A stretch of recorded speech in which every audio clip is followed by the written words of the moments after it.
So, Tony, what do you think about you know burning down the Fed and lighting all the bond notes on fire and executing all the Rothschilds?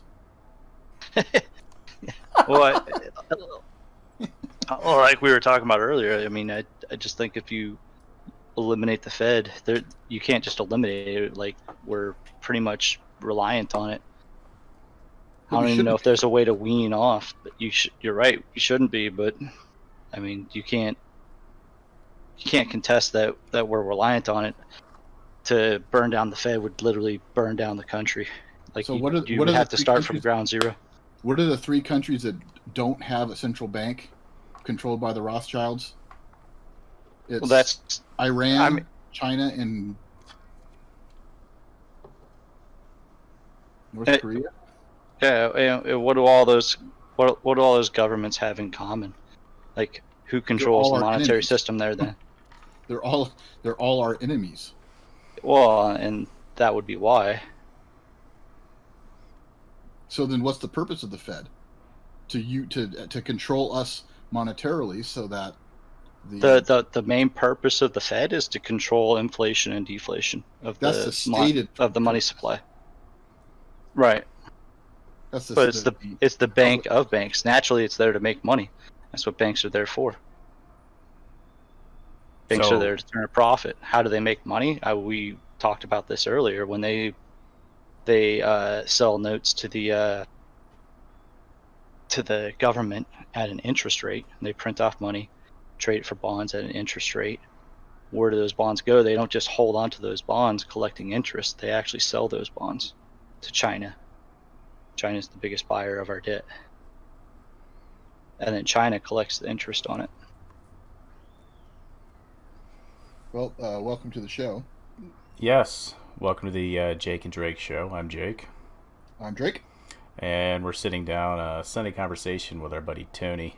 Tony's here to talk about the Fed, fiscal policy, all things money. So going back to what you said, China buys all our debt because they're in bond forms from the Federal Reserve, loaning out money to the federal government. So how the hell did we get here? Let's ask ourselves that. Go ahead and give us a brief history lesson. What, the Federal Reserve? Mm-hmm. I mean, it's been around for a little more than 100 years now. 107? Was it 1913? Was it 13 or 17? I think it was 13. And, it was created as a way of controlling inflation and deflation to stop the massive inflation, stop the massive, being able to control the printing of money. Control interest rates. Well, so if they can just print money out of whim, why do they got to tax us?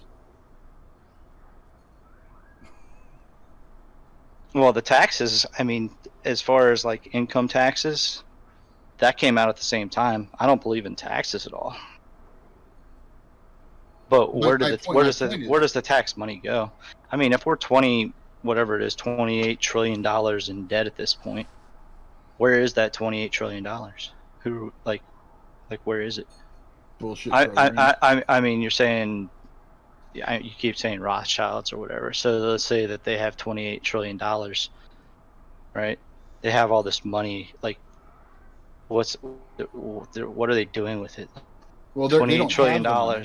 They have the debt. That's we owe the Federal Reserve this money, and thus other countries and or those that run said Federal Reserve. The money is pre-spent. We're spending on credit cards. It's turned the Federal Reserve's turned us into a credit-based nation and economy. Yep. And anybody who has handled their own home finances realize that living off credit cards is the shittiest way to live. Yeah, it's definitely not fun. But I mean, at this point, there's no way to stop it. Well, what about returning to the gold standard? At least that way, there's some limits as to how much can be just. Well, I mean, if we return to the gold standard, You're saying that backing all the current money with gold, or are you going back to where it was like in the 70s? Because in which case we would have to buy back the debt. Yeah, we would have to bring back in a whole bunch of cash, right? Basically, deflate extremely. We couldn't return back to the 70s value. Recall the money. I mean, because just the price of gold is that much more. Although the price of gold is also that much higher because the dollar is that much more worthless. So do you think inflation is necessary at all? Yes, I do.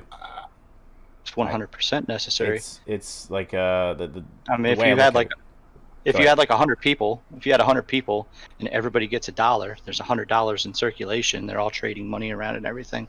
Well, next generation now there's 400 people because they had kids. It's like, so does everybody get 25 cents now, or maybe the top 200 people all get like $1 and everybody else gets a dime? Like how does that work? You'd have to inflate the money to meet the demand. And that's just mine more gold, you know. I know a big argument against the gold standard is the fact that it is dependent on like gold mines and things like that, and the entire system could be toppled if the biggest argument against is that the system could be toppled if like the mine workers went on strike and things like that. But shouldn't we have it tied to something of value instead of just worthless paper? I mean, think about it. When the pandemic began and everybody ran and bought fucking toilet paper, and then the government printed $6 trillion, well, that toilet paper is worth more. Well, that's always been my point about precious metals. Like, I understand why people value precious metals, but at the end of the day, like things are worth, the intrinsic value of something is worth whatever the worth is to the people. So, I mean, you've got 5 gold bars in the back of your pocket. You're here in the United States, cool, that's worth a lot. But all of a sudden, we drop you in the middle of the desert in like Tunisia, and you got 5 gold bars. What's worth more to you, 5 gallons of water or 5 gold bars? So when everything takes a shit, is gold really going to be worth it? Is platinum and silver really going to be worth it? Or is there going to be something else that people will value to trade as currency? You feel what I'm saying? Lead. Well, the thing is that currency, I mean, what it is, regardless of what it's backed by, if it's backed at all, is only valued if it's trusted. It has to be a trusted form of currency. Now you're saying the gold standard, what that did is it provided a trust that there was something there that they could take down and trade it in for gold. Basically, everybody looked at gold and established the fact that that was something that everybody wanted for whatever reason. It was shiny, it was malleable. I don't fucking know why. We decided. But I mean, even at this point, like they've been calling for like the audit of Fort Knox and all that, and how much gold it has in there, and it hasn't been audited in 40 years or whatnot. Nobody's even gone into it. Nobody even knows if the gold is even there. There's a lot of speculation that the gold is gone for wherever it went. I have no idea who has it, where it went, but there's a lot of speculation that it's not even there. So when you say go back to the gold standard, what if we don't even have as much gold as we had back then? We probably don't. It's probably sold off. My speculation is that it's somewhere in China, to be honest. No, I have nothing to back that up, but you have like the biggest gold depot known to the world, and nobody's been in there in years, and nobody's allowed to go in there. So, yeah, go figure. And what about like up there at the World Trade Center when those towers came down, and they what was it, the Federal Reserve right there had billions of dollars in gold underneath it that was supposedly came up missing when the Trade Center went down. I mean, it is hard to move gold, though. I mean, it is a pretty dense material, so I don't know. Well, if you're saying that was like a heist, then yeah, you're right. It is unfeasible to move that much gold. But if something was, say, permitted to allow a cover up, I mean, I'm not gonna go down the whole, jet fuel can't melt steel beams kind of path, but if you believe everything the government tells you, I don't know what to say.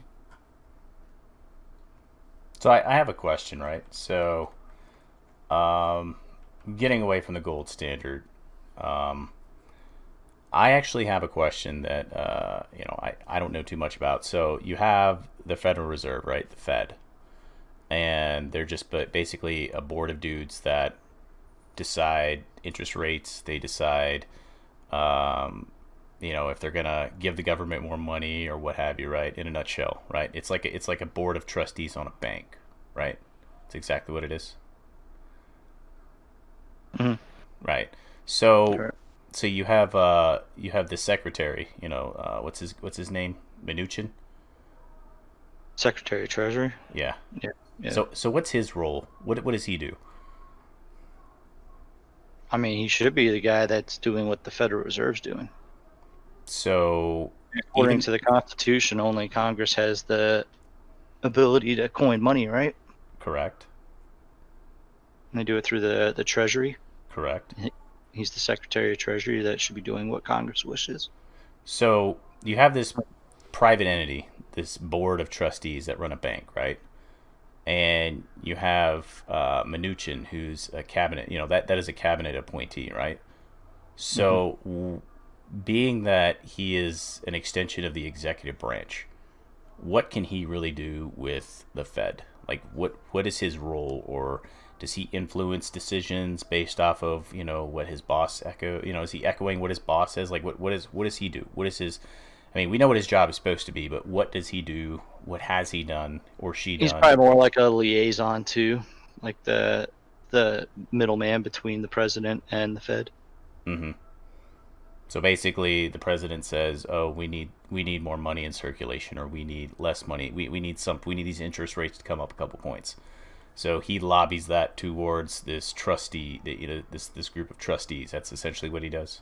Yeah, and then he would talk about options with them, and basically, like, Trump is not like it goes way deep into economics on inflation, deflation, and I mean, that goes like books and books deep. It's like talking about learning law in law school, and learning all the really it's just really, really, really in depth. And there's no way that the president, unless he's been in that position before, can even talk on that level. So that's where the Secretary of Treasury is kind of the guy that is going to break it down. Okay. Right? So he's kind of the middleman. So he's a middleman. So basically, the president is a busy person, and he appoints someone else to. Yeah, and not even that. It's like you knew absolutely dick about cars, and you go down to the auto repair shop and you give them your car, and they start telling you everything that's wrong internally and that they need to fix for it and what needs to happen, and you really don't understand. You're like, what? A cylinder? Spark plug? What's that do? What's all this? What's going on? And so you would need that middleman where you go grab a friend. You're like, hey man, can you come down here, make sure that everything's good, make sure this is going right. You know what I mean? Mm-hmm. So you have this guy who's your middleman, and a couple questions I want to segue off that. So when you see Mnuchin in talks with the speaker or in talks with the House majority, the Senate majority, like in bills that are proposed, at the end of the day, right? When they turn around and they haggle this guy, or maybe even when they bring him up and they grill him, do our own politicians understand what this guy's role is? That this guy really can't do anything. That we're kind of at the whim of a private central bank.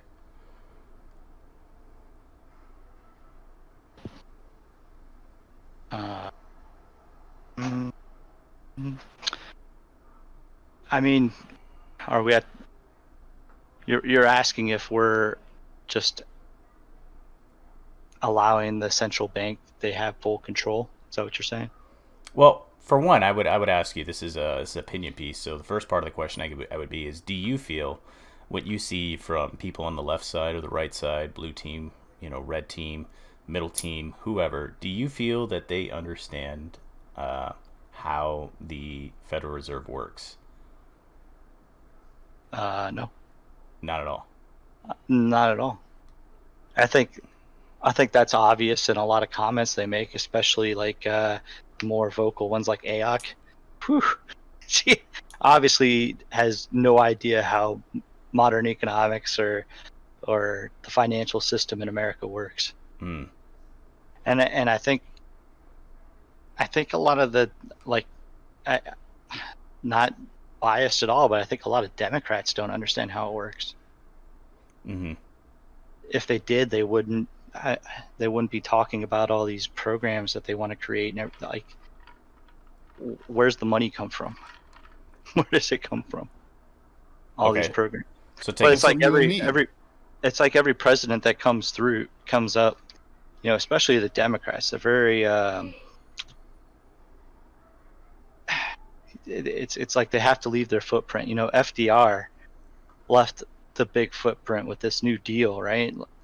All these programs that he created, he left his mark. Mm-hmm. And every president wants to leave that mark. You start talking about some presidents, you're like, that guy, yeah, what the hell did he do? I don't know. there's a lot of those presidents that you're just like, what the hell did he do? I don't know. He just kind of sat there for 4 years, I guess. And when you go in to be a president, I guess you go in with an idea of like, this is some shit I want to do while I'm in there.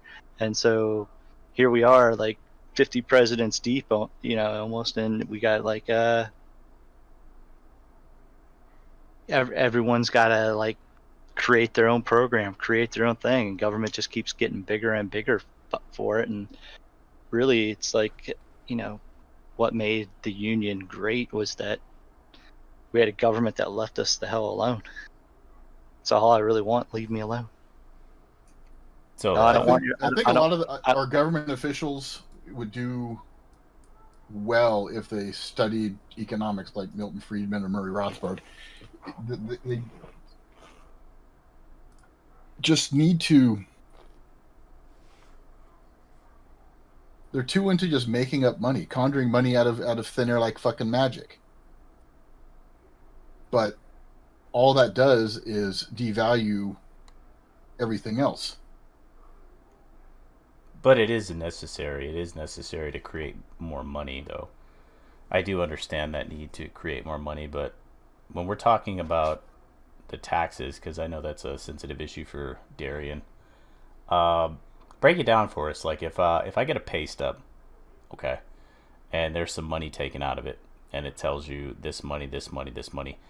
Tell me essentially the money that's being taken out. Who's that going to? Which of these monies is going to pay back the federal debt? Which one of these monies is going to whatever? In a nutshell. Well, it's all going back to pay the federal debt now. Oh, not necessarily. Like what you have. They've pooled Social Security, and Social Security is a fucking Ponzi scheme nowadays. It's just being used as a slush fund for other shit. I can see that. I don't necessarily agree completely with that. I do feel like, if you ask me, when people were settled on this continent since the 1600s, I don't think anybody that actually created a government thought that like it was the government's job to create your retirement, or the government's job to pay for your education, or the government's job to create health care. Well, and that's my point, is that the government has gotten just way too big. I mean, look at how many government employees there are in the U.S. For one, somebody has to pay their salary. So when you look at like where your taxes go, it goes towards any type of expenses that the government has, the federal government, right? Mm-hmm. So what expenses does it have outside of programs, and like what is like the purpose of the government when we created a government, what is the purpose of it? It's to stand for the protection of the union, right? Mm-hmm. So provide security. Sure. And regulate commerce. Absolutely. Right? Mm-hmm. What else? So when I pay taxes, it should be going to that. It should be going to security. That's the military, right? Mm-hmm. That's like the FBI, things Mm-hmm. like that. Regulating commerce. What should that be? How should that look? But anyway, so you have what it should be on, but then it's just gone larger and larger and larger to where it's just huge, and your tax dollars, go to that. When you talk about like roads, infrastructure, things like that, that's all done by the state. How much do you really pay in state taxes? It depends on the state, right? So your state, Right, yeah. if you were a single Joe, like how much of your check would be going to state taxes? Yeah, well, I mean, as far as income, not a lot. Not a lot, but then you have Not a sales lot. tax, right? Not a lot at all, but you have sales tax and you have property tax. And I mean, that's what builds the roads. That's what does, that's what keeps the schools going. That's all you're like, that's all the stuff that actually means shit to you at a local level here and at your residential level. But like the government should be just there providing, security, regulating commerce, like internationally. Mm-hmm. And in every other way, they should be staying the hell out of my life. So what's your take on like the SEC stuff like that? Like is that like the most powerful person in my life like should be like my governor? Mm-hmm.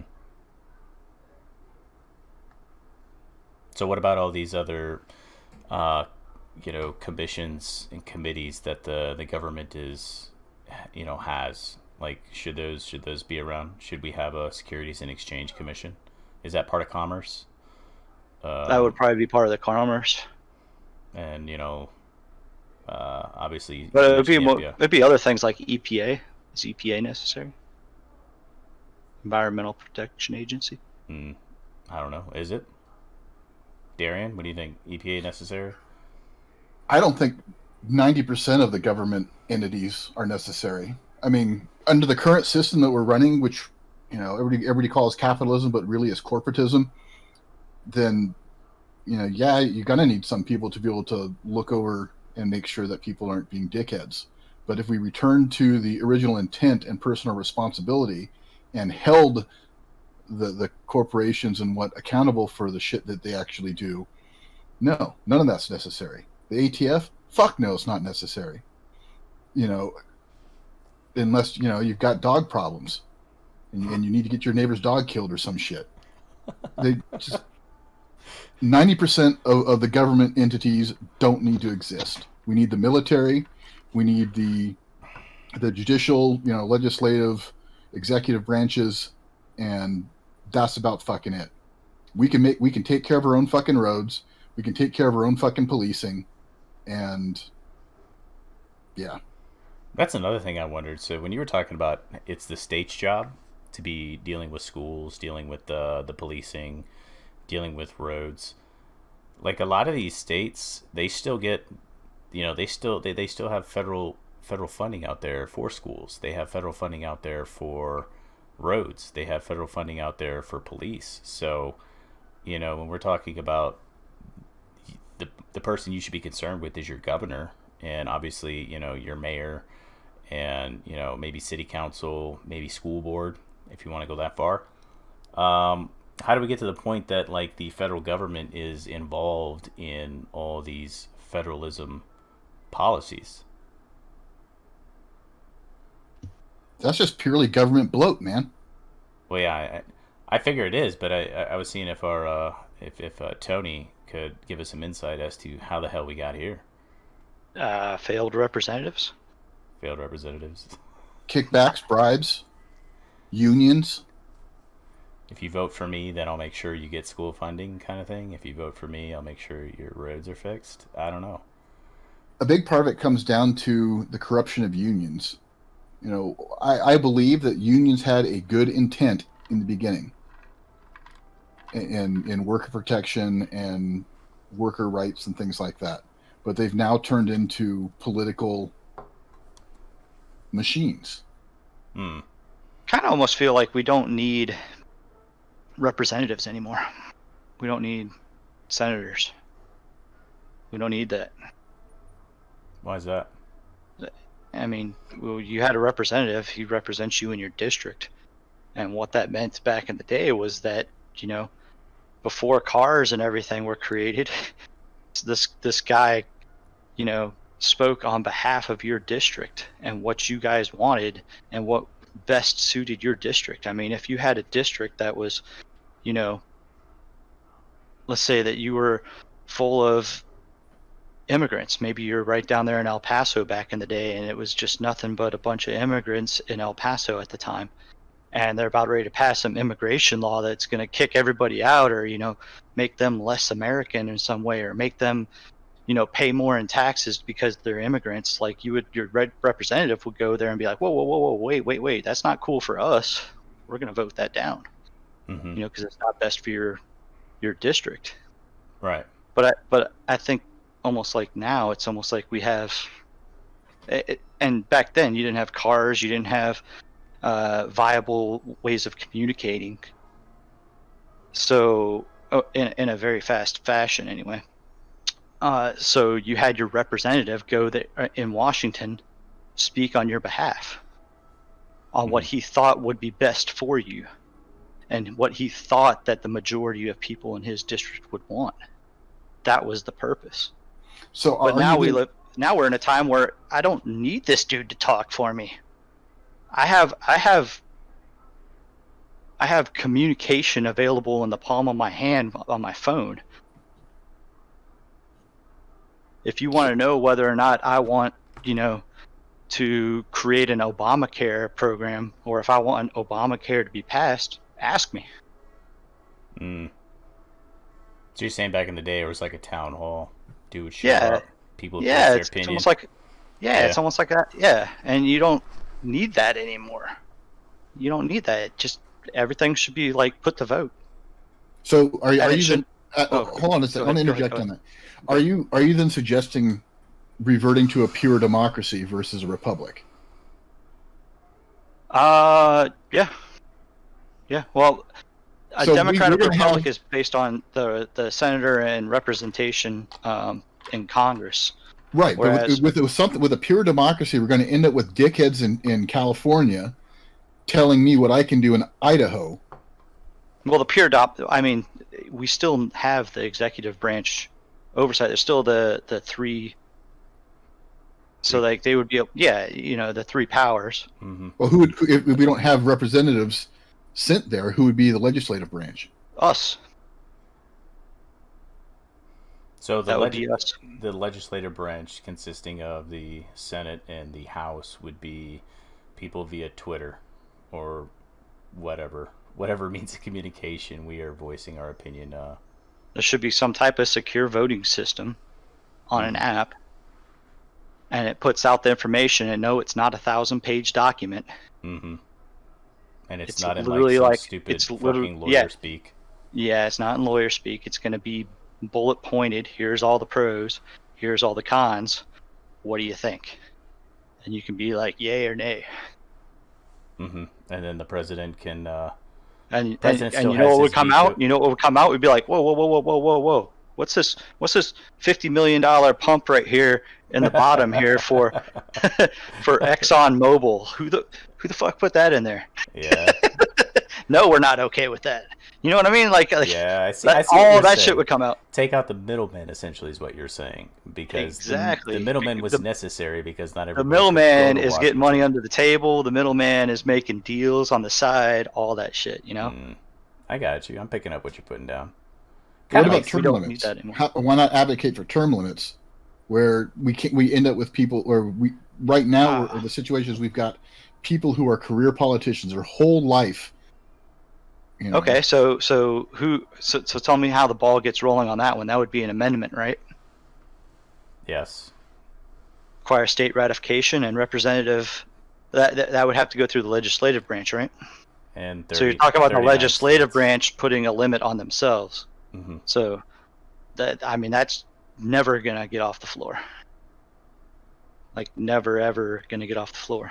I mean, Not until the next $200,000 a year, revolution. dude. $200,000 a year.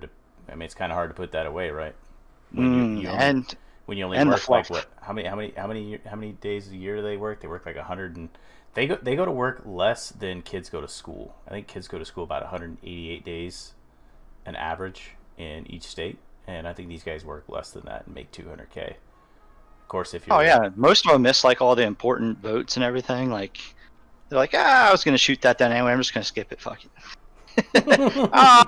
There's not a chance of that one passing. I don't have to be in today.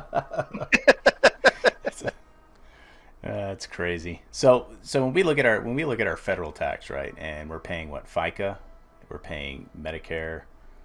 Medicare is obviously going to what, old people that are retired or retiring, right? And then you have Social Security, which is going to old people that are retired. And then you have like FICA. So what does FICA go to? You break that down for me real quick. FICA, FICA Correct. tax. Yeah. Let's check it out. I'm curious as well. I don't know. I just give them my money.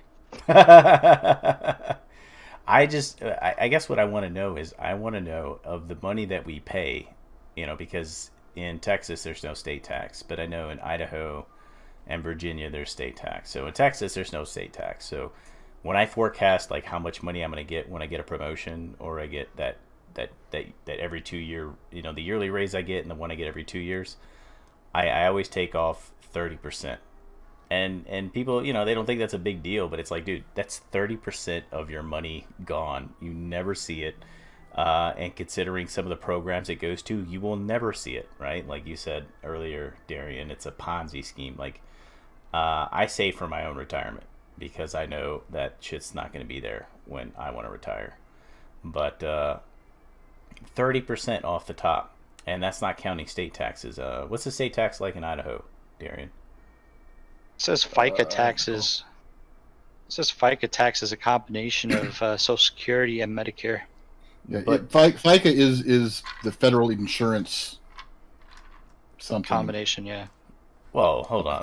I'm gonna have to pull up my pay stub here, but I already get Social Security and Medicare pulled out, and then so I get three things. It's Social Security, FICA, and Medicare.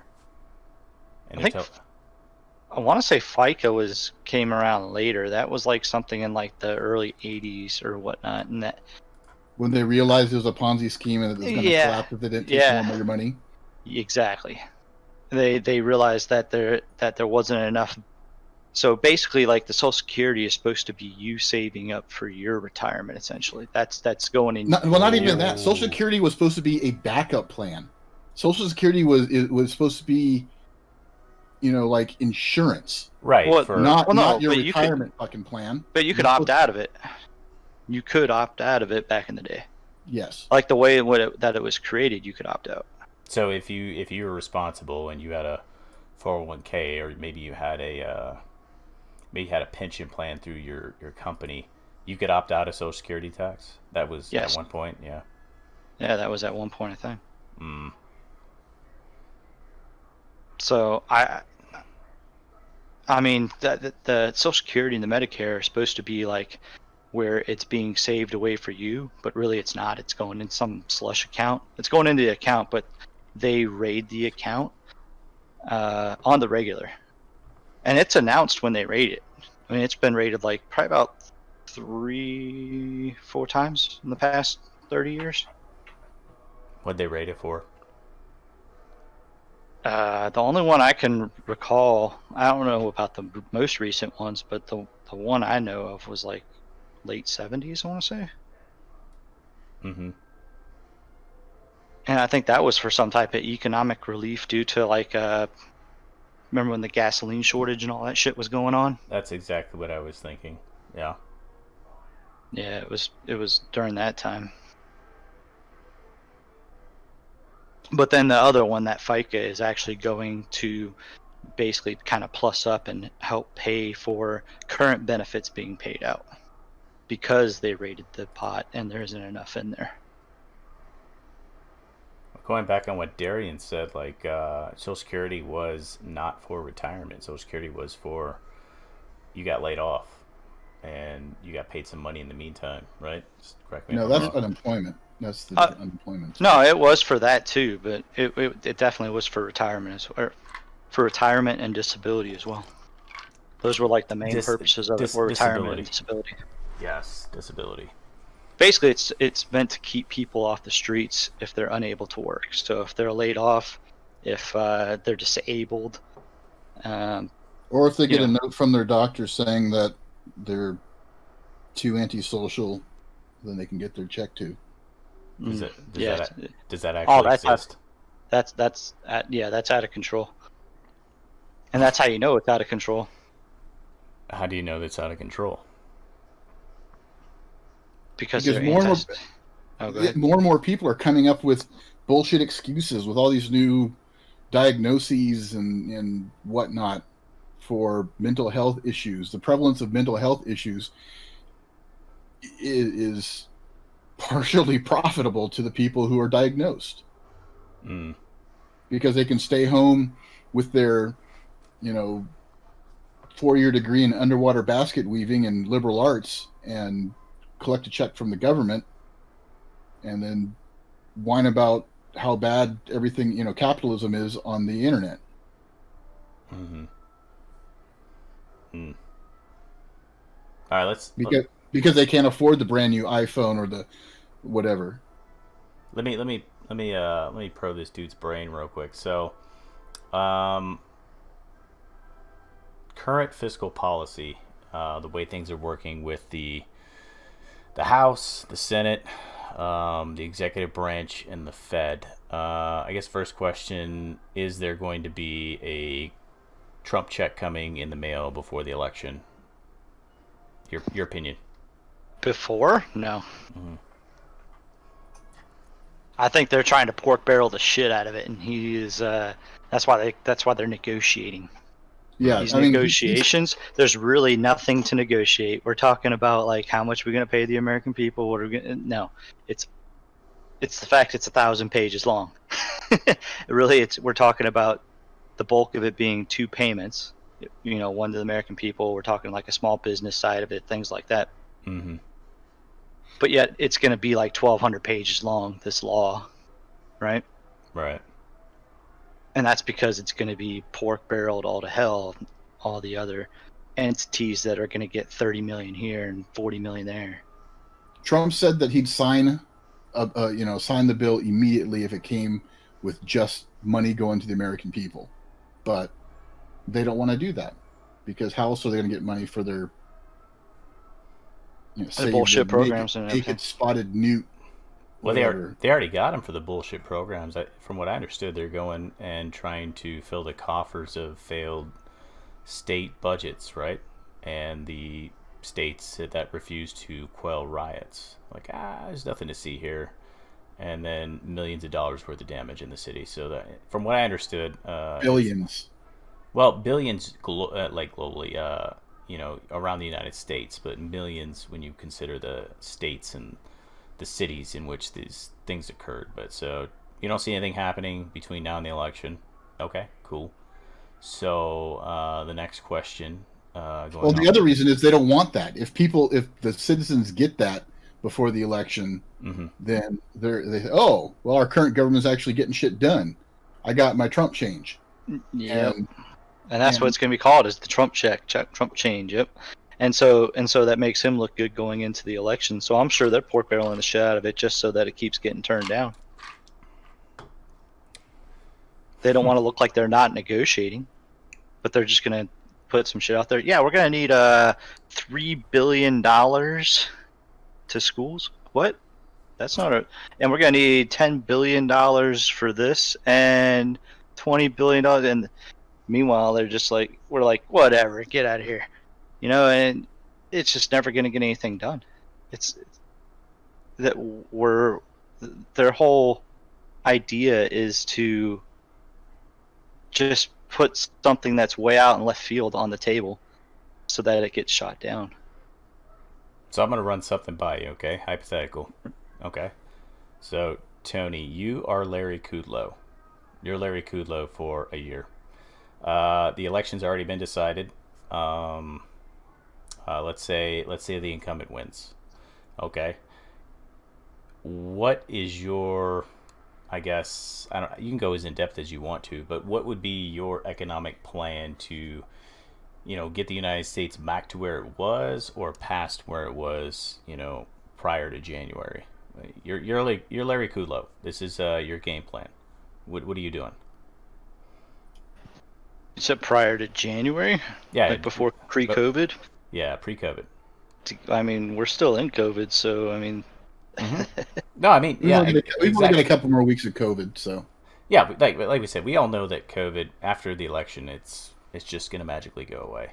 Kids will go back to school, people will go back to work. We already know this. So you, being Larry Kudlow, being, the National Economic Council dude, you tell us what, in your limited scope of economics and fiscal policy, what would you do to jumpstart the economy to essentially get us back to where we need to be, where we were? I don't think we're ever going to be back to where we were. Really? And that's for one reason, because we found a different, like you heard about people like getting doing a lot of telework and shit like that from home. Mm-hmm. And it's like the jobs that they told you couldn't be done from home apparently can be done from home, right? Okay. So at the same time, the people who didn't order stuff online, the people who didn't adopt technology and use mobile applications for their banking and things like that, have learned to do it during COVID. Right? So people have learned not to go to Walmart. They shop on Amazon, is what you're saying. Exactly. But on a grander scale all across the board. So for instance, like in the banking industry, if traffic through the actual branch goes down, if it goes, X percent, well, we no longer need so many people working there. It's the same thing across the board. If what other stuff is out there, like a lot of businesses are going to experience a lot less traffic going through their stores, mainly retail, things like that, because they found that they can do this stuff online. I mean, right now my wife puts in an order at Target, literally puts in an order at Target for a couple $100 worth of shit. Mm-hmm. She goes down there, pops the back hatch, and they load it all up in the car for her. So they say, hey, it's ready, and she goes down there, parks, and they throw it in the back of the car. But does that not, in a sense, so prior to that, your wife would actually push a cart around and shop for things, and someone would check her out, and then she'd put her own shit in the back, back hatch of her vehicle. But I mean, people still have to physically push a cart around to get her shopping list, right? And it could be, yeah. And so that, in that instance, that maybe that requires more people. I'm just saying in general, all around, I think we're going to find that there's probably less need for workers as a lot more things are done online. So less need for physical labor because or actually in-person labor. So even if we found a cure, even if hypothetically we found a cure or we had a vaccine and the shit was completely negligible, there's no going back to the way the things were because of what happened. People are realizing businesses more importantly are realizing that they can save money by not hiring as many people. Yeah, or not having them come into work. They no longer need the office space. I mean, headquarters, they typically have anywhere between 5,000 and 10,000 people working in these very large campuses, right? Okay. That's a lot of office space. Mm-hmm. I can only imagine the property tax and the cost, plus all the surrounding cost businesses of doing that. But now all the surrounding businesses like the delis and stuff like that where everybody goes for lunch. Yeah. So now I take all those people and then we say, hey, man, about 2/3 of you guys can do all this shit from home. You don't even have to come in. We made it work during COVID, and we've got a system going now. Y'all don't even need to come back. You can just keep doing it from home. Bigger profits for the corporations that do that. And then now, like you said, the people are out. And they don't necessarily need to go out to eat for lunch. They're not hitting stores on the way home. 7-Eleven, they're not stopping at 7-Eleven and picking up things on the way back. It changes the whole dynamic of the way things operate here as a nation. And I think it's quite possible that we don't go back the way it was. Not exactly. Are we not going back because people have formed new behaviors, or are we not going back because we're afraid that there's going to be another China flu or a... No, new behaviors. Like we just found a better way of doing things. Dude, if you can work in your underwear, do you want to have to put on a fucking suit? Well, it's not even that. It's the infrastructure side of it. Like we don't have to have this gigantic ass headquarters campus housing 10,000 employees, and they don't have to make the hour trek to work through traffic to get there, and park a mile out and walk into to the building. Like we don't, and it's just not necessary. They found that they can do this work from home. We can have meetings online. Now, you saying all that, though, everybody still, at least from the example you described, everybody kept their jobs. Okay, so in this point, nobody downgraded, but, I mean, a lot of people got laid off. A lot of people, 30 million people got laid off. So how would you go about getting... Go ahead. So are they ever going to get their jobs back? Is that what you're asking? Some of those businesses completely folded. I know there's several businesses around here that have been open for 70 years that just closed down completely. Will they reopen? What kind of businesses, though? Like the restaurants or other? A couple of them were restaurants that I saw. One of them was like a hardware store. But it was just places like that they just folded. But you know what stores are doing really well right now?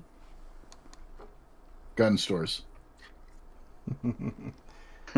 So there's nothing. Go ahead. There's a shortage on ammo too. There is a tell me about it. Extreme shortage on ammo. Yeah. Like that might lead to another change behavior where we just put ammunition factories out of business because everybody figures out how to load their own ammo. So, So now the ammo factories are kicking out shells at max capacity. Just they can't keep up with the demand right now. Well, that's the thing is like I remember. I gotta admit, I actually stooped so low that I bought steel case ammo. Dude, I buy ammo. I buy aluminum cased ammunition just to go to the range. Like there's no stooping. It's just like, all right, it's range ammo. I'm going to the ammo. See, that's your mistake, man. You can't have two different. Your defense ammo and your range ammo. You got to train as the situation you'd be in. Well, if you want to go that route, then technically you should go out there and shoot hollow points all the time. But who has the money? I do. That? You do? When I'm in training mode, yeah. If I'm going out just fucking around and shooting to put holes in paper or whatever, yeah, I'll shoot whatever. But if I'm like going through drills and training, then yes, absolutely, I use hollow points. Well, not a lot of us have the expendable money. I just go, I set a target out, I stand about 10 yards away from that target just to warm up, remember the kick of the gun, remember the trigger squeeze, and then I back up 15 and I back up 20 and I just try to get a tight shot group. That's all I do. You know what I mean? So, but there's nothing you think of, you can think of off the top of your head that could essentially, at least get us on the right track, at least get people, I don't know, man. Like, there's a lot of things. Is cutting more taxes? Is pausing the money people put into Social Security? Is that working? Is getting a $1,200 Trump check out to people? Is that the? I mean, like, there's a lot of things. Is dropping the interest rate, down to fucking zero? I mean, there's a lot of things that you could think of. I'm just asking. obviously the jobs are gone. New jobs will have to be created, and thank goodness we're in a somewhat capitalistic society that is what drives people to create jobs. Is they R&D something, or they come up with a new business, or maybe the ship blows over and they open a new restaurant, or they open the old restaurant, and they have maybe some kind of fiscal policy that allows them to, take out a loan, get some capital to open their business back up, hire workers. I mean, there's a lot of options out there. I mean, it's not totally defunct. I agree, people's behaviors are going to change. But anything off the top of your head, one or two things that if you were the head dude in charge, and the president remained, the president, that you would put, on the table and say, this is what we need to do to at least get closer to a semblance of what we were. Well, without being pork barreled, I mean, there would have to be some incentives for new stand-up small businesses. Mm-hmm. But I mean, the amount of fraud that we've seen in the from the last stimulus was ridiculous. The unemployment fraud. Mm-hmm. How many people collected those massive unemployment checks? And I'm talking anywhere between $8,000 and $20,000. Some of the small business money going out to people that should not have received it. I think that there needs to be some type of incentive though for opening up a new business. But I mean, I think a lot of it is going to be determined by who gets into office too, because tax policy is going to be changed if it's not an incumbent president. If tax policy is changed, what's going to happen. It's going to be higher taxes for the wealthy, the rich, and all that. But the wealthy, the rich are our employers. Mm-hmm. So if the wealthy and the rich are taxed so high here, they will take those factories and jobs and move them overseas where taxes aren't as bad. Mm. And so that's what's on the horizon if we get a change of regime here. Like, people don't understand that by easing taxes on the upper echelon, you're actually bringing jobs back over here and creating jobs in America. Yeah, that was a big discourse I had with a friend of mine, talking about how Amazon is just this billion-dollar company and there should be a wealth tax. And I was just kind of like, you do realize that they give their employees stock options. You do realize that their employees get health care. You do realize that, the less money that they're getting taxed on, that's the more jobs they're creating. And each job they create, each one of those people gets, benefits. They get stock options. They get pension plans. They got all sorts of tools at their disposal. And all of a sudden you just want to, wouldn't it make more sense to just tax the individual like you're already doing, right? Like, I mean, well, and a lot of people don't realize that employers also pay taxes on you as well. Mm-hmm. So, like, where if you're looking at someone and you say, okay, this person makes $50,000 a year, I'm hiring an employee that's $50,000 a year, right? Mm-hmm. Well, if you hire an employee that's $50,000 a year, the actual cost to the company might be $70,000 a year after all the taxes. So when you're looking at it from like a giant, like, wide angle payroll standpoint, that's really a $70,000 employee, even though they make $50,000 a year. And what is that? Because of the cost 20? of. What is that? Because they pay into Social Security, all those they pay all those taxes on from the employer side too, on the employee.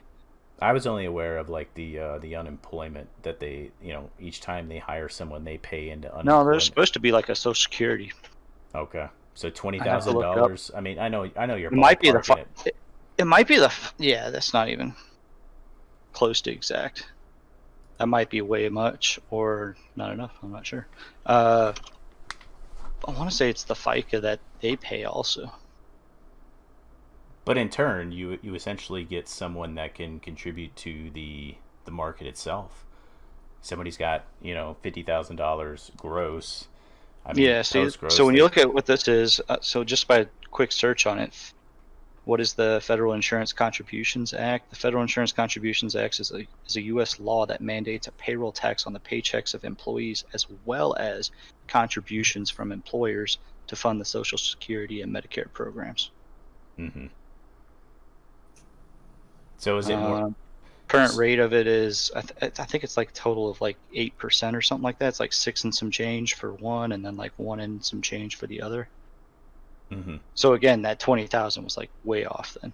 But I'm just saying that there is a cost associated with that. So also when you talk about like raising minimum wage and things like that, that also affects the employer in that way.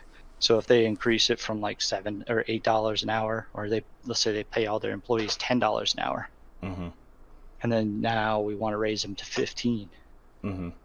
So that's an additional 50%. Is that right? Yeah, an additional 50% increase on top of the additional taxes that are going to have to be paid on top of that. So they're going to pay more taxes because they're paying more money than an employee. Yeah. Okay. So a higher percentage. So Darian. Yes, sir. What's your take on the federal minimum wage? I think it should be abolished. Why? Because I think wages should be determined by the company and the people. It should be a private agreement between an individual and their employer. And if the employer says, I think this job is worth, $3 an hour, and they say, okay, and they go to work for $3 an hour, then that's his choice, exactly. Right? Exactly. And if they say, no, that job is not worth $3 an hour, I want $10 an hour, you can negotiate and figure out what's right for the two of you. No, that's on the federal level. What about the state level? Same thing. Mm-hmm. All these like minimum wage. Minimum wage was never intended to be a living wage. It was never intended to be able to have a career as a burger flipper. It was set, so people wouldn't be abused. So having something like $5 an hour minimum wage or something like that, fine, whatever. But we've got to raise it $15 an hour because the cost of living is so much higher and we can't do blah blah blah. Well, okay, so you raise the minimum wage, then the cost of living goes up because all the restaurants have to charge more, all the grocery stores have to charge more, all the trucking companies and everybody have to raise their rates, so the cost of getting your fresh produce and your fucking vegan organic kale. The minimum wage is what it is because people agree to work at that.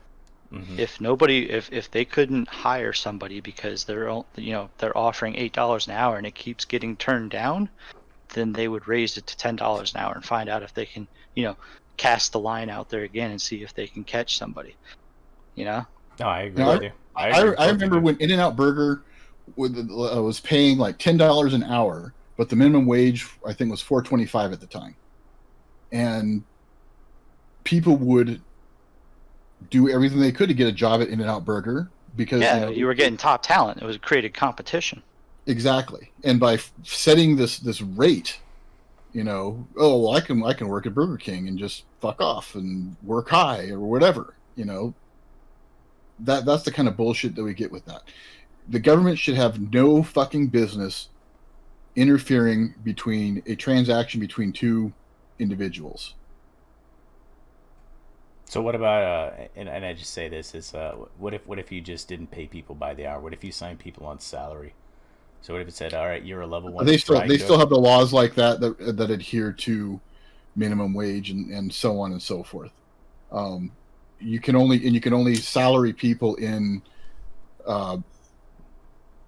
non-managerial, non-supervisory, or in managerial or supervisory positions. You can't salary somebody or flag them as non-exempt, what is or that, a flag state them law? as exempt. No, I think that's federal. It's a federal law. I have to look that up. I don't know. I just thought so. I mean, if we ran it by when I was flipping burgers, I got paid. There's no state minimum wage. It was all federal. So I got paid $5.15 for a long fucking time. Let me put it that way: $5.15 to flip burgers for a long fucking time.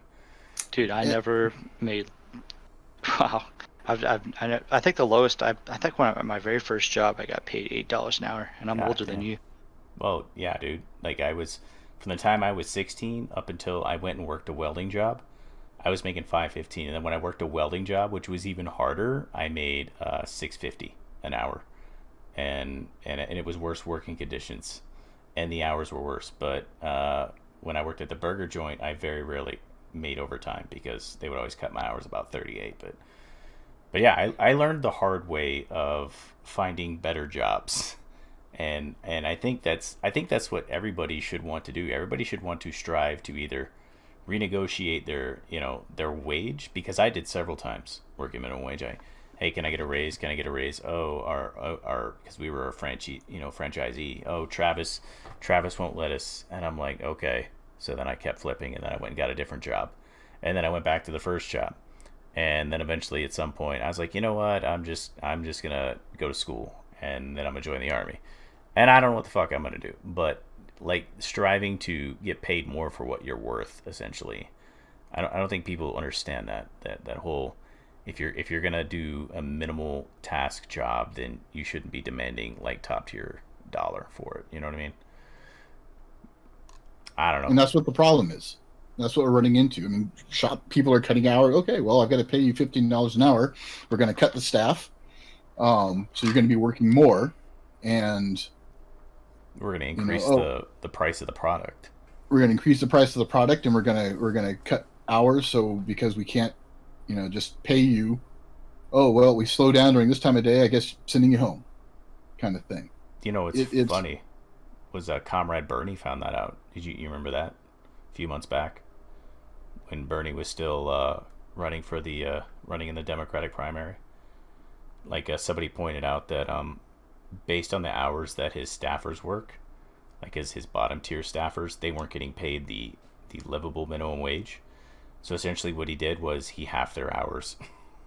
So they went from working 40 hours to 20 hours and got their pay raise. And yet still here we are talking about a livable wage. And this is, one of the guys pitching it, which I thought was funny. and that's the thing. Flipping burgers is not supposed to be a fucking career. I mean, for some people it is, though. We'll be honest, right? I always say at some point in each society, I don't want to call them the dredges, but I will call them like the bottom tier, where Well, and the thing is though, is that those people like that want to work that kind of a job their entire life and they're okay with it. I mean, they shouldn't be out getting a house. They shouldn't be buying a brand new car because that job just doesn't allow for that. That job allows for you to live in an apartment with three roommates. Part of that comes along with the predatory lenders too. You've got the lenders saying, "Hey, we'll lend you money to buy a house, at 2% interest, and then, by the way, there's going to be a balloon payment in 5 years, and your interest rate's going to go up to 15%." And well, a lot of that thankfully went away in the last 20 years. A lot of it, with a couple of the federal programs that they actually started up. But yeah, they like either way, like those are the guys that you would see living with like 3 or 4 roommates, so that they can afford to live in a place because they're only making a couple $100s a week, and their paychecks are only like $300 or $400 every 2 weeks. They can't afford a mortgage over $1,000, and then all the other bills that come along with it. Yeah. It's like they have to live in an apartment, and they have to pay their share, which would be like $300 or one paycheck, and then the other paycheck they would have to spend on the other incidentals in life. But take that and apply it now to student loans. It's the same fucking thing. The fact that the government backs student loans, so the lenders have no real risk. That they're lending to people who are so you're going to take this underwater basket weaving that's going to have no marketability in the future. Sure, we'll give you $100,000 for that because it's not a risk to them. But they also can't file bankruptcy on it. There's a lot of there's no getting away from that debt your entire life. Like somebody will be beating on your door every day for that money. The only thing that I would do to fix that problem, so to speak. Everybody's talking about cancel student loan debt. No, fuck that. You went into this contract knowing that you're going to take fucking liberal arts or whatever that's not going to be marketable, thinking that whatever your delusion was when you were high that night, and got this $100,000 loan, and now you want it canceled so it falls on the backs of the taxpayers. Fuck that. The most I would say in that direction would be change it so student loan debt is, you are able to get out of it from bankruptcy. Sure, you're going to be fucked for 7-10 years, whatever, but there's your that's a learning experience for you. $100,000 that everyone can just write off. That would be actually beneficial. So that would actually be beneficial for them, just to, right when they get out of college, just file bankruptcy. That's exactly what I would do. It would. I would get out of college, file bankruptcy, 2 fingers in the air, wait about a year, and then take out a mortgage for my house. Because literally, you can get a loan a year later. Oh man. Yeah. Like bankruptcies don't destroy you like you would think that they would. Like, I would just wipe that for $100,000. Yeah, right when I got out, wipe it. But see, if the government stops backing all that shit, then the lenders will have to actually do some risk assessment. Well, no, I don't think we're going to loan you $100,000 to take, your course in underwater basket weaving. Well, there'd be more to it than that. Obviously, they would look at your prior credit history. They'd see what kind of employment you have currently, how much money you're pulling in. There'd be a lot. It's just think of it when you get a loan on a car or a house. There's a lot more to it than, okay, what kind of house are you getting? There's like, what kind of job do you have? What kind of payment history? Banks could essentially they could essentially take over the whole employment. Like, just be like steering the economy. Be like, guess what? There ain't gonna be no more biologists next year, guys. It's just like, because we ain't giving them no more loans. Actually, that's actually an interesting way of thinking about it, yeah. Or how you were talking about underwater basket weaving. There would be no more basket weaving underwater, trust me. Yeah. There would be no more. Somewhere, and they're going to have to get Elon Musk was trying to weave himself a submarine to get down to those kids in the cave.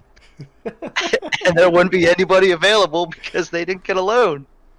Oh my gosh. But then the schools are going to have to assess their curriculum, and that's going to drive the costs down as well for that. So, by the government, basically it boils down to the government fucking meddling in anything is going to fuck it up. The government's terrible at a lot of things. I wholeheartely agree with you that. Yeah, very inefficient. It's just, I'm not even sure what they're good at.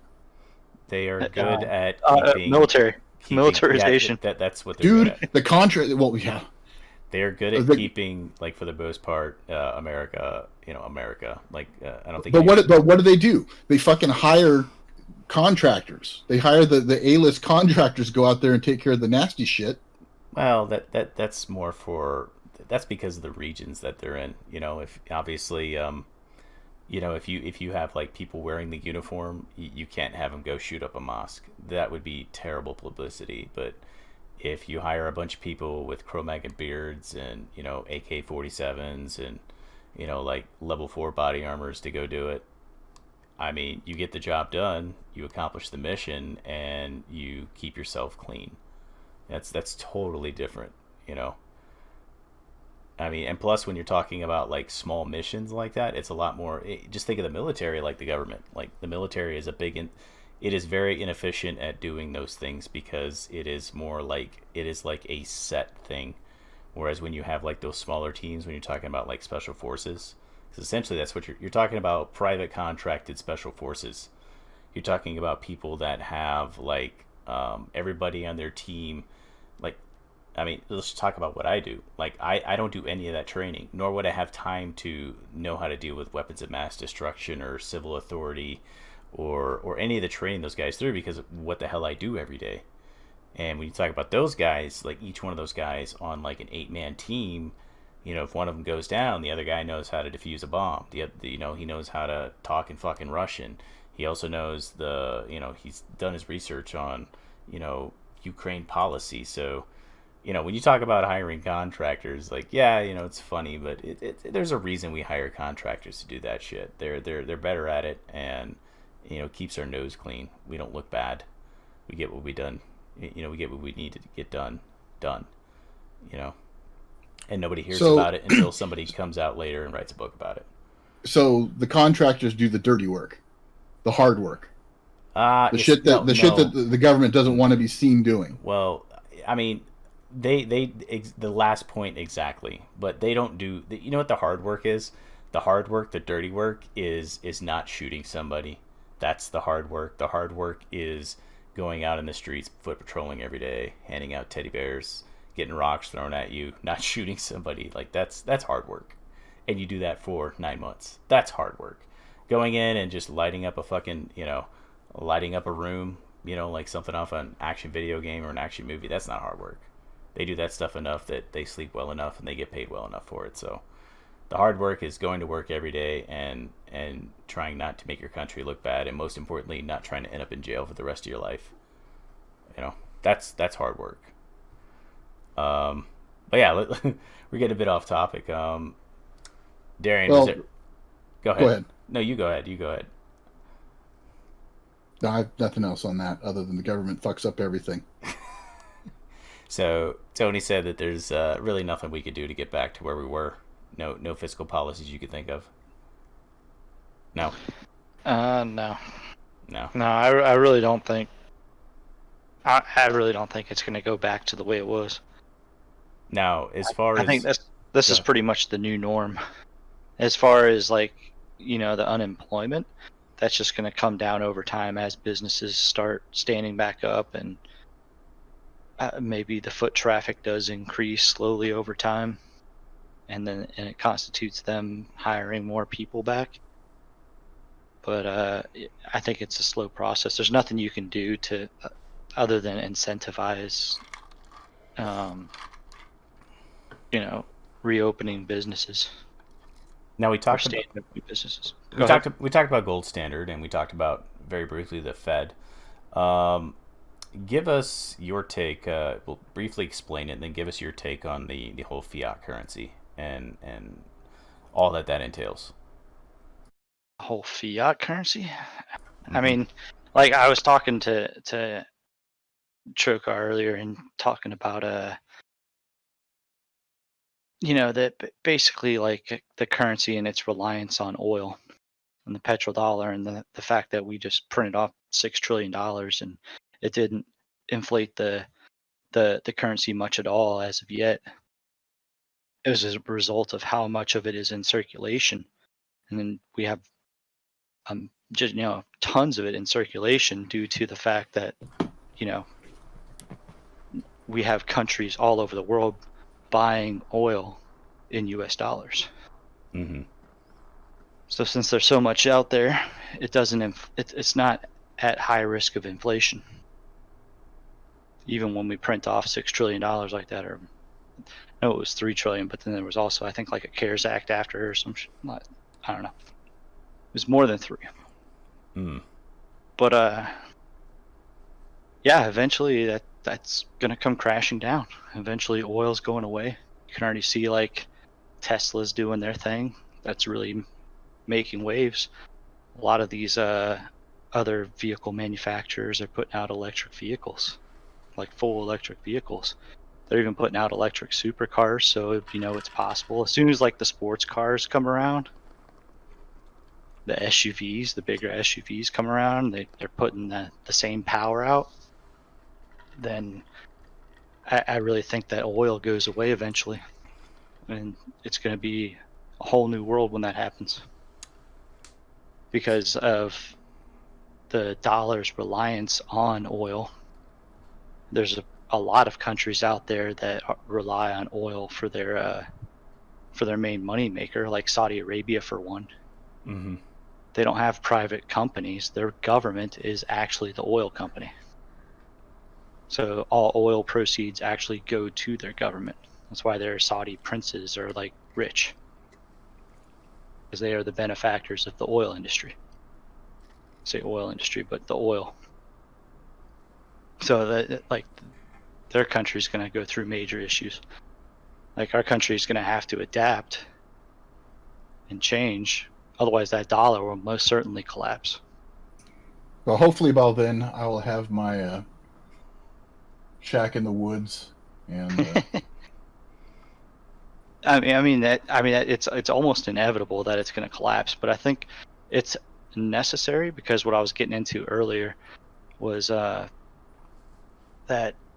it's not necessarily a bad thing to want a one world government.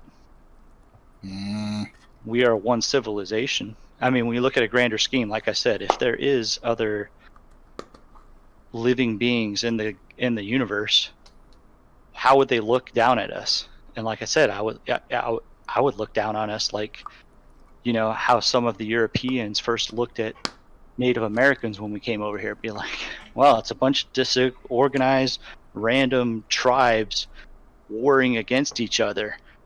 If they ever banded up and made a wall against us, yeah, they might do something. But now let's just go in there and raffle stomp them, and one tribe at a time. And that's what it looks like looking down at us. We're just a bunch of warring tribes on this planet that's not unified, but really it needs to be some type of unification eventually. 100 years from now, maybe one language, one currency, one government. And maybe that government turns into where everybody has representatives, kind of like we had starting out our government. And then a separation of powers. Well, I'm not sure. But eventually we need to get to be one civilization. We're at the end of our time. I got one last question for you, though. All right. What from the banking industry, what's your view on cryptocurrency? I mean, the fact that you can't track it in any way, I mean, that's awesome and everything, but I mean, you know, from my point of view, there's a lot of tracking done on the backside for money laundering and anti-terrorism. Like, that's what a majority of the money tracking is for money laundering and anti-terrorism. And so the fact that you can't track that presents a major problem for the moving of currency. But what about the innocent people who aren't doing things like that, where credit card companies will start refusing to process firearm purchases or things like that, or do business with gun manufacturers or well, anything related to guns, to virtue refusing signal. to do business with people in dollars? Is that what you're saying? Mm-hmm. Because of what purpose? Virtue signaling, whatever. For what? For doing what? Virtue signaling. Like, for instance, Square and a lot of those processing companies won't do anything related to firearms. PayPal, won't let you do any firearms transactions, things like that. Is that because it's high risk? Chase, I believe, the same thing. How is it high risk or more high risk? If I walk into a gun store and fill out the paperwork, showing my identification and so on. I guess it depends on maybe the state and state regulations, how loose they are with it, presents the risk. But federally, if you buy a gun at a gun store, there's going to be a background check. Right. So why, if a gun store is trying to use PayPal for their credit or their transaction processing or something like that, which I don't know why, because they're shitty anyway, but what's the extra risk for the company? Well, I don't know what the extra. I haven't ever actually heard that before, so I'd have to look in to see what the risk was, and then also see if Square was doing that for the sole reasoning behind they don't believe in guns. Like, I don't know if that's the reasoning behind it. I'm not sure what the reason is. I didn't even know that Square wasn't operating in that. I do know that certain PayPal transactions you can circumvent taxes. Like example, I paid the woman babysitting my cats on PayPal. I didn't cut her a check. And if you go on PayPal and you gift somebody money, compared to like if you go on PayPal and you actually set it up as a transaction, like you kind of avoid paying taxes. It'd be like getting a birthday card from me every month, right? And in that birthday card, I'm sliding like $100 bill in there. And so maybe because of the fact that like there is like sort of that libertarian aspect to PayPal, because there is, like I could go in and certain transactions I can claim as a gift. I could send Trokar a gift, or Darian. I could send Tony a gift on PayPal. There's no tax money on it. It's basically a gift. Now the tax responsibility ends up being on the person receiving the gift. So obviously, if you had an insane amount of money coming through your PayPal, they could see that because you end up transferring the money to your bank at some point, or you keep it in the PayPal. Like, I don't necessarily know. I mean, I know that the amount of money that I've given on PayPal and the money I've received was like negligible throughout a calendar year, but over the course of the entire time I've had PayPal, which has been like since 2005, 2003 maybe, whenever I started shopping on Amazon, I think it was 2005, that like you can escape like the taxation. So in a way it's kind of like laundering, I guess. So real quick to add to that, just a quick search on Capital One's terms. Under prohibited payments, the following types of payments are prohibited through the service, and we have the right but not the obligation to monitor for, block, cancel, and or reverse such payments. And this is Capital One, the credit card company? Mm-hmm. And that's for gun sales? A, B, C, D is payments related to 1, tobacco products, 2, drugs, 3, narcotics, 4, drug paraphernalia, 5, ammunition, firearms, or firearm parts or related accessories. Yeah, really? I'm not sure why they would have put that in there. I'd have to actually research it and find out why. Capital One's been one of those cards that I wanted too, because they got that double down cash, where you get like the cash back from spending and then the cash back from like paying off the balance. That's kind of disappointing. Maybe it's in there also where would it stop like gun sales at Bill's gun shop down the street? I don't know. Well, but would it stop some type of like big arms deal where I'm buying like a couple thousand weapons all at the same time? Well, one of the things on a response from like Capital One's customer service, asking about about that firearms restrictions and whatnot. The response was, due to heightened regulatory expectations, we have adopted a stricter policy surrounding industries with which we do business. We apologize. That's kind of what I was thinking. This may cause. Yeah. That's kind of what I was thinking, was that there was probably some type of reporting that they have to do if there's like a gun sale or something like that, or if there's any type of money movement related to guns and ammunition. They probably have to fill out some form, submit it to the government or something like that, and they were just like, hey, you know what? We're not even going to have to deal with that shit. Don't even want to have to deal with it. That's probably exactly what's going on. But hey, that's Drake, about our time. Can I ask him one more question? Is that cool? Just one more? Sure. All right. Give us your spill on fractional reserve banking in a nutshell.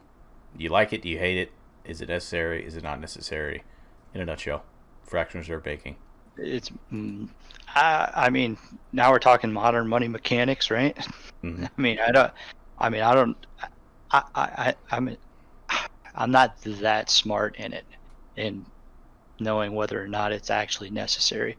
I would assume it's necessary in our current system. Mm-hmm. So I mean, if we ever got rid of this system and adopted a new financial system, then yeah, we could totally get rid of it. But I think in our current system, it's a necessity. So it's necessary, but your take. But that's like, that it's a built-in inflation. A big part of that, though, is just purely because, I mean, with investment banks now being protected with FICA, or not FICA, with FDIC, there's no risk to them. So they'll Of course, they'll fucking loan out whatever they can to make as much money as they can. In fact, they would be criminally negligent to their shareholders if they don't. Well, again, it comes back to the problem. Again, the root problem is the government meddling where it doesn't need to. No, I agree, but doesn't the FDIC protect the consumer? Isn't that like it's supposed to? If I had $100,000 and that bank got robbed, and that $100,000 is insured.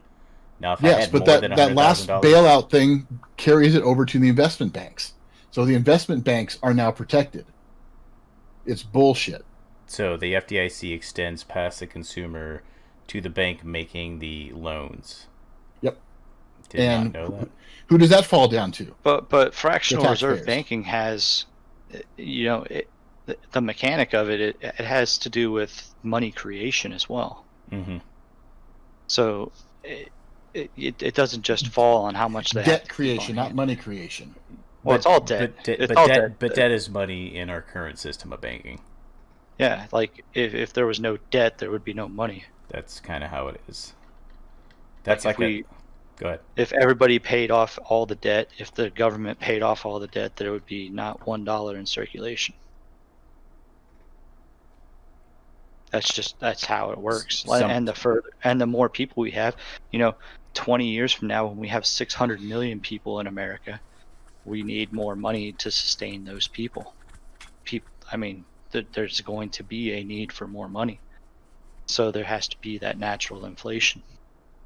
So in a nutshell, it's necessary, and I guess if it wasn't necessary, would that be something that if you were, Steve Mnuchin or you were Larry Kudlow, would that be something you're like, yeah, we really need to look in this, or you just leave it alone? Like, well, and maybe like 100 years ago, it didn't really matter with the gold standard because we had like the gold rush going on, like late 1800s and everything, and we were finding large amounts of gold. Like we had like a massive amount of gold uncovered in that 50-year span, really, which pretty much kept us on that gold standard. But I mean, like, what would happen if we were on the gold standard right now and we doubled the population in the next 20 years to 600 million people? Mm-hmm. Like, how do you inflate the currency on the gold standard? Yeah, it's a solid point. You basically go farm out a bunch more gold, or I don't know, you maybe wait for other countries to basically switch off their gold standards, and you're the only country on the gold standard, and then you raise the price of gold because you're the country with all the gold. I don't know. It's interesting. Or does it change the value of the dollar versus gold? That too. Yeah. And now the dollar fluctuates, but that isn't the gold standard. The gold standard would be like the dollar is always worth this much in gold. Correct. Right? Yes. Yeah. So the fact that we went away from that is what's making the fluctuation right now in the price of an ounce of gold. It's not the price of gold going up. It's the value of the dollar going down right now. So I think during COVID here, it went from like $1,200 an ounce or something like that, all the way up to like $1,800 an ounce. And again, that's not the value of gold going up. That's the value of the dollar going down. It takes more dollars now to buy that same amount of gold. Correct. Well, we really got a bug. I'm sorry to cut you short, but good chat with Tony. Once again, Tony, he works in cahoots with the banking system. And I'm going to go ahead and give the last word to Drake here. Well, it's going to be a little bit different because not going to be my usual hot take. I want to close with a quote from Thomas Jefferson, and not the most commonly misquotation of it. Thomas Jefferson, in a letter to John Taylor in 1816, wrote, "I sincerely believe with you that banking establishments are more dangerous than standing armies, and that the principle of spending money to be paid by posterity under the name of funding is but swindling futurity on a large scale." So with that quote, I also want to say invest in crypto, buy lots of ammo, and in the Fed. All right. Well, that being said, this is the Jake and Drake Show. I'm Jake. I'm Drake. And we'll catch you next week. Have a good evening.